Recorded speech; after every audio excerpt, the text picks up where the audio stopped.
Hello friends, welcome to my channel. Friends, AP triple IT 2024కి సంబంధించి మనకి triple ఐటీలో ఒకవేళ సీట్ వస్తే 2 ఇయర్స్ అనేది కంప్లీట్ అయిపోయిన తర్వాత మనం ఏదైనా ఎంట్రన్స్ ఎగ్జామ్స్ అనేవి రాయొచ్చా, ఆ ఎగ్జామ్స్ రాసి అక్కడి నుంచి మనం బయటికి రావచ్చని చాలామంది అయితే కామెంట్ చేస్తున్నారు. సో అటువంటి వారి కోసం అయితే ఈ వీడియో చేస్తున్నాను. వీడియో వేసింది అనుకుంటే చివరి వరకు స్కిప్ చేయకుండా వినండి.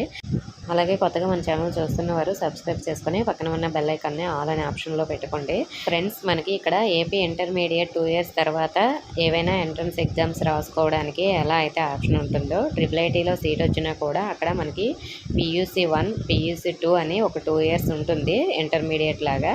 సో ఆ 2 ఇయర్స్ అనేది కంప్లీట్ అయిపోయిన తర్వాత మీరు IITకి కానీ లేదంటే నీట్కి కానీ ఏదైనా ఎగ్జామ్స్కి మీరు ఓన్గా ప్రిపేర్ అయ్యి ఇలాంటి ఎగ్జామ్స్ రాయాలి అనుకుంటే రాయొచ్చు. రాయడానికి ఆప్షన్ ఉంది.